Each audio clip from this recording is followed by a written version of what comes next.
Well, I want to thank all these leaders for engaging in a very substantive conversation, and I'm going to be relatively brief in summarizing. Obviously, at the top of our list was our continued response to the crisis in the Gulf and what's happening with the oil spill. We gave them an update on all the measures that are being taken, the single largest national response in the United States history to an environmental disaster. But we had a frank conversation about the fact that the laws that have been in place have not been adequate for a crisis of this magnitude. The Oil Pollution Act was passed at a time when people didn't envision drilling 4 miles under the sea for oil. And so it's going to be important that, based on facts, based on experts, based on a thorough examination of what went wrong here and where things have gone right, but also where things have gone wrong, that we update the laws to make sure that the people in the Gulf, the fishermen, the hotel owners, families who are dependent for their livelihoods in the Gulf, that they are all made whole, and that we are in a much better position to respond to any such crisis in the future. So that was a prominent part of the discussion, and I was pleased to see bipartisan agreement that we have to deal with that in an aggressive, forward-leaning way. Even as we deal with that crisis, we've still got an economy that's on the mend, but there are a lot of people out there who are still out of work. There are a lot of families who are still struggling to pay the bills. And so a major part of our discussion was how could we continue to build on the progress that's been made in the economy. And in particular, how can we make sure that that has an impact on job growth and the day-to-day improvements that people are seeing in their own lives. A couple of things that we discussed was passing the package of tax extenders and unemployment insurance and so forth that is important to give families confidence that they're going to be able to get back on their feet, but also give businesses confidence in terms of what their tax structure is going to look like going forward. A prominent area that we want to see movement on, hopefully in this work period, is on small businesses. They are the primary drivers of jobs in our economy. We are still seeing problems for small businesses when it comes to being able to obtain loans to expand or hire new people or to just maintain their inventories. And so we've got a package of measures that's been worked on a bipartisan basis that would help in terms of capitalizing small firms, that would eliminate capital gains taxes for startups and small businesses. Those measures need to be put in place. We need to get that done because the work of repairing this economy is not complete.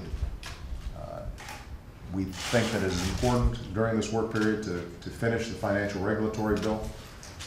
The financial markets, I think, deserve certainty, but more importantly, in my mind, consumers and the American people deserve to know that there's a regulatory framework that is in place that protects consumers, investors, ordinary folks, and assures taxpayers that they never again are put in a position where they've got to bail out somebody because of their irresponsible acts. And we also think that it's important to complete a supplemental, a package that ensures that our young men and women who are in uniform fighting in Afghanistan get all the support that they need. So we're going to have a busy agenda going forward. There are some immediate things that we have to deal with. There are also some medium and long-term issues that we discussed that have to be dealt with. The one that was prominent was the issue of how we deal with debt and deficits. And there were actually some very constructive conversations around the table about ways that we could start making significant progress, not necessarily even waiting for the Financial Commission on some steps. For example, I've already called for a 3-year freeze on discretionary spending. There was good conversation among the leadership in terms of how we adhere to that number. And there were some other creative suggestions, both from Republican and Democrats, about further progress that we could make on that front.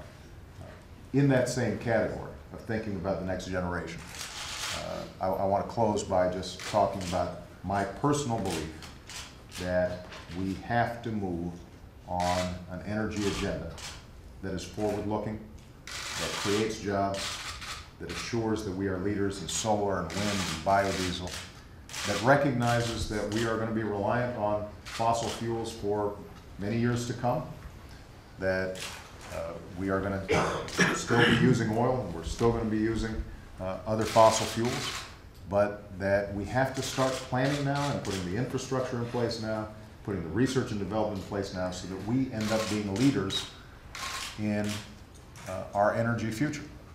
I'm actually going to have a group of CEOs this afternoon who come in from a wide range of different industries. People from Bill Gates at Microsoft to the former chairman of DuPont, who have come up with a series of recommendations about how we need to move much more aggressively on the energy agenda. And although obviously our immediate task is to deal with a crisis that is affecting millions of people down in the Gulf, we can't keep our eye off the importance of having an energy policy that meets the needs of the next generation and ensures that the United States is the leader when it comes to energy policy. We are not yet that leader, and that's what I want us to be. And so I very much appreciate all the leaders here today who have been very constructive in wanting to explore how we can move that forward. All right? Thank you very much, everybody.